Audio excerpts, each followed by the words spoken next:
यह Bible in one year का हिंदी प्रकरण है। 286वां दिन। आपके भविष्य के लिए परमेश्वर की अच्छी योजनाएं। भविष्यवादी लोग भविष्य के विषय में अनुमान लगाते हैं। एक अनुमान यह है कि अभी पैदा होने वाले बच्चे लगभग 150 वर्ष तक जिएंगे।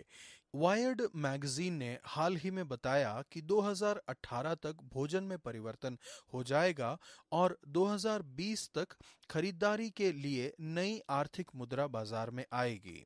कुछ भविष्यवादी को ढूंढते हैं यह जानने के लिए कि क्या होने वाला है। दूसरा इससे आगे जाते हैं। कुछ लोग अपनी जन्म कुंडली पढ़ते हैं क्योंकि वे जानना चाहते हैं कि भविष्य में क्या है। यिर्मयाह आज के लेखांश में चेतावनी देते हैं, इसलिए तुम लोग अपने भविष्यद्वक्ताओं और भावी कहने वालों और टोनहों और तांत्रिकों की ओर चित्त मत लगाओ। परमेश्वर के हाथों में भूतकाल, वर्तमान और भविष्य है। केवल परमेश्वर भविष्य को जानते हैं। इसका बहुत सा भाग हमसे छिपा हुआ है, किंतु आपके भविष्य के विषय में कुछ चीजें हैं जो परमेश्वर आपको बताते हैं। भजन संहिता 119 का 25 से 32। आपका भविष्य स्वतंत्रता है। इतिहास का अध्ययन हमारी सहायता करता है भविष्य का अनुमान लगाने में। जैसा कि विंस्टन चर्चिल ने एक बार कहा, भविष्य को समझने के लिए हमें भूतकाल को समझने की आवश्यकता है। मुझे भजन पसंद है। उनके विषय में ईमानदारी, वास्तविकता और प्रामाणिकता है। भजन संहिता के लेखक अपनी भावनाओं को छिपाते नहीं हैं। वह उनके विषय में मुक्त रूप से और खुले रूप से बताते हैं। मैं धूल में पड़ा हूं। हम सभी प्रलोभन, पाप, कठिनाई, दुख, डर, आशा और इच्छाओं का सामना करते हैं। भजन संहिता के लेखक कहते हैं, मैंने अपनी चाल चलन का तुझसे वर्णन किया है और तूने मेरी बात मान ली है। वह परमेश्वर के सामने अपनी बात रखते हैं, उनके सामने ईमानदारी से अपने हृदय को उंडेलते हुए। गहरे दुख के समय होते हैं, मेरा जीवन उदासी के मारे गल चला है। इन सभी कठिनाइयों के सामने वह कैसे उत्तर देते हैं? वह प्रार्थना करते हैं, तू अपने वचन के अनुसार मुझको जिला।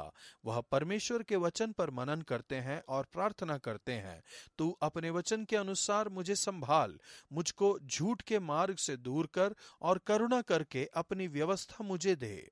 संकल्प लीजिए कि हर वस्तु में परमेश्वर के मार्ग पर चलेंगे, बंधन या आत्मग्लानि में नहीं। परमेश्वर की आज्ञाओं के मार्ग में दौड़ने का चुनाव कीजिए, क्योंकि उन्होंने आपके हृदय को मुक्त किया है। परमेश्वर, आपका धन्यवाद कि आपके पास मेरी स्वतंत्रता का मार्ग है और संघर्ष के समय में मैं आपके पास आ सकता हूँ। मेरी सहायता कीजिए कि आपकी आज्ञाओं के मार्ग में चलूं। नया नियम 2 थिस्सलुनीकियों 1 का 1 से 12। आपका भविष्य सुरक्षित है। यीशु वापस आने वाले हैं। उनका दूसरा आगमन भविष्य के विषय में जानने और विश्वास करने के लिए सबसे महत्वपूर्ण वस्तु है।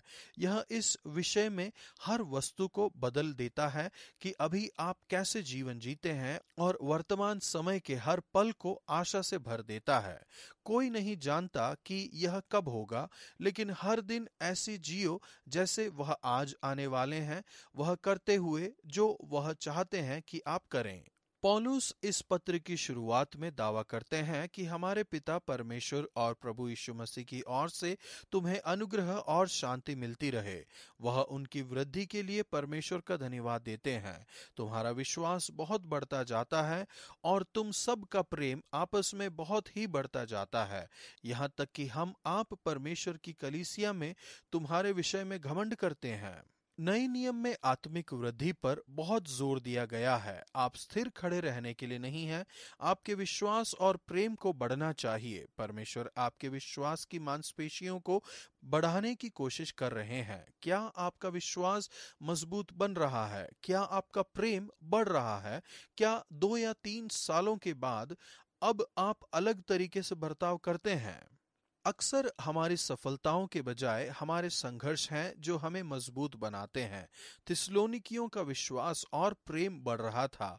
उन सताव और क्लेश के बावजूद शायद से उनके कारण जो वे सह रहे थे।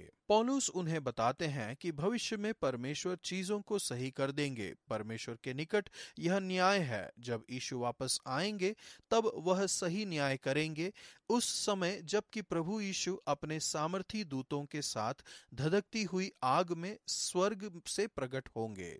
परमेश्वर चाहते हैं कि सभी लोग मन फिराएं और सच्चाई को जानें, 1 तीमुथियुस 2:4। लेकिन वह उन लोगों को चेतावनी देते हैं जो नियमित रूप से परमेश्वर के ज्ञान को नकारते हैं और हमारे प्रभु यीशु मसीह के सुसमाचार को नहीं मानते हैं।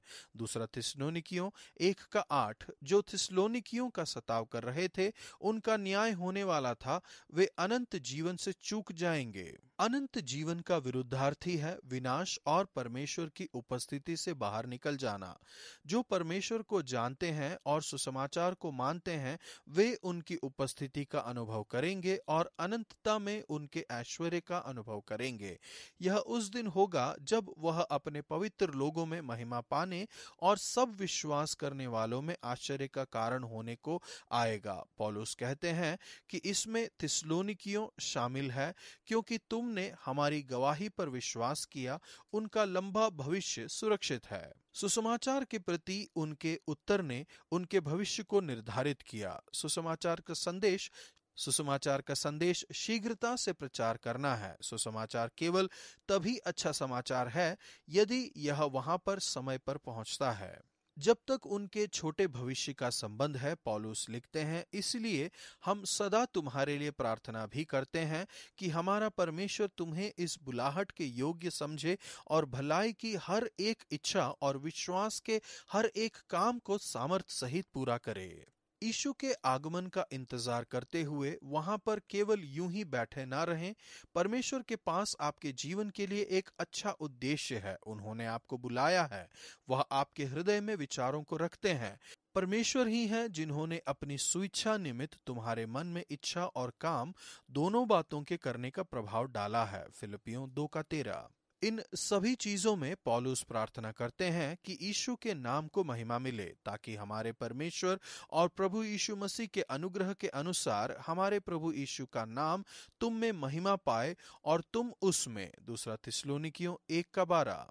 प्रभु आपका धन्यवाद, क्योंकि मेरा लंबा भविष्य सुरक्षित है। मेरी सहायता कीजिए कि यहाँ पर अपने जीवन का लाभ लूं, विश्वास और प्रेम में बढ़ूं, उस उद्देश्य को पूरा करूं जो आपके पास मेरे लिए है। आपके नाम को महिमा दूं। पुराना नियम यिर्मयाह 27 का 1 से 29 के 23 तक। आपका भविष्य आशा से भरा हुआ है। इस लेखांश में एक बहुत ही अद्भुत और अक्सर दोहराया गया परमेश्वर का वायदा है हमारे जीवन के लिए भविष्य की योजनाओं के विषय में। यिर्मयाह एक सच्चे भविष्यवक्ता थे। उन्होंने परमेश्वर का वचन सुना, लेकिन वहां पर झूठे भविष्यवक्ता भी थे, जैसे कि हनन्याह।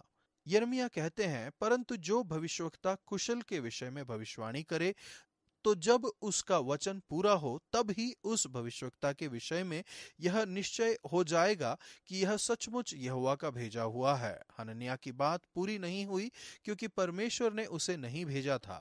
यिर्मयाह की भविष्यवाणी पूरी हुई। परमेश्वर के लोग निर्वासन में चले गए, जैसा कि उन्होंने चेतावनी दी थी।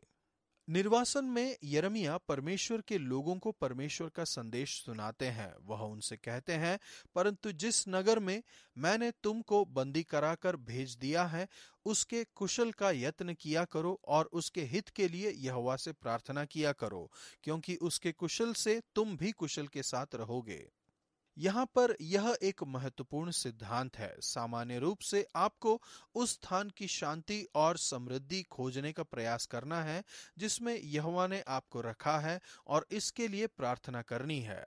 इसमें वह स्थान शामिल है जहाँ पर आप काम करते हैं, आपकी स्थानीय कलीसिया, आपका शहर और आपका देश। यहाँ पर एक भाव है, जहाँ आप रोपे गए हैं वहाँ फूलो फलो। यह लेखांश आपको उत्साहित करता है कि अपनी जड़ें फैलाओ, यहाँ तक कि यदि वहाँ आप असुविधाजनक या अकेला जैसा कि निर्वासन महसूस करते हैं। कभी कभी जिस स्थान में आप अपने आप को पाते हैं वहाँ पर आप नहीं होना चाहते हैं, लेकिन यदि आपको परमेश्वर वहाँ ले गए हैं तो अवश्य ही वह स्थान उपजाऊ भूमि है, ताकि परमेश्वर का कार्य आप में फूले फले।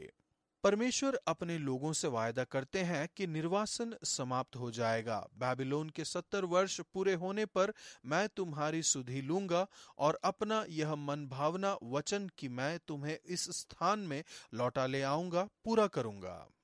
यह अद्भुत वायदे का संदर्भ है कि जो कल्पनाएं मैं तुम्हारे विषय में करता हूं उन्हें मैं जानता हूं कि वे हानि की नहीं वरन कुशल ही की हैं, और अंत में तुम्हारी आशा पूरी करूंगा। तब उस समय तुम मुझको पुकारोगे और आकर मुझसे प्रार्थना करोगे और मैं तुम्हारी सुनूंगा। तुम मुझे ढूंढोगे और पाओगे भी, क्योंकि तुम अपने संपूर्ण मन से मेरे पास आओगे, मैं तुम्हें मिलूंगा। परमेश्वर के पास आपके लिए अच्छी योजनाएं हैं। वे आपकी असफलता या हार की योजनाएं नहीं हैं। वे योजनाएं हैं जो आपको समृद्ध करे। वे औसत या साधारण योजनाएं नहीं हैं। वे अच्छी, मनभावनी और सिद्ध हैं। रोमियो 12:2। लेकिन परमेश्वर आप पर अपनी योजनाओं को थोपेंगे नहीं। उन्हें आपके सहयोग की आवश्यकता है। यदि आप चाहते हैं कि आपके जीवन में उनकी योजनाएं पूरी हों, तो आपको उन्हें ढूंढने का प्रयास करना है। वह वायदा करते हैं कि यदि आप ऐसा करेंगे तो वह आपको खोज लेंगे। यिर्मयाह 29:13 और 14। जैसे ही आप उनके साथ समय बिताते हैं, आप उनकी तरह बन जाएंगे और वह आपको अच्छी योजनाओं में चलाएंगे जो आपके जीवन के लिए उनके पास है। परमेश्वर, आज संपूर्ण मन से मैं आपके पीछे आना चाहता हूँ। आपका धन्यवाद कि मेरे लिए आपके पास महान योजनाएं हैं। मेरी सहायता कीजिए कि आपके मार्गों में चलूं और उस उद्देश्य में जो आपके पास मेरे लिए है। यिर्मयाह 29:13-14। तुम मुझे ढूंढोगे और पाओगे भी, क्योंकि तुम अपने संपूर्ण मन से मेरे पास आओगे, मैं तुम्हें मिलूंगा। नए अल्फा का बाग बनना बहुत ही उत्साहजनक है। पिछले कुछ सप्ताहों से लोगों ने परमेश्वर को खोज में अपनी जिज्ञासा दिखाई है। ये जानना अच्छी बात है कि यदि वे अपने संपूर्ण मन से परमेश्वर को खोजें, तो वह वायदा करते हैं कि मैं तुम्हें मिलूंगा। मैं जानना चाहती हूँ कि क्या होगा। आज का वचन, क्योंकि यहोवा की यह वाणी है कि जो कल्पनाएं मैं तुम्हारे विषय करता हूँ उन्हें मैं जानता हूँ, वे हानि की नहीं वरन कुशल ही की हैं, और अंत में तुम्हारी आशा पूरी करूंगा। यिर्मयाह 29:11।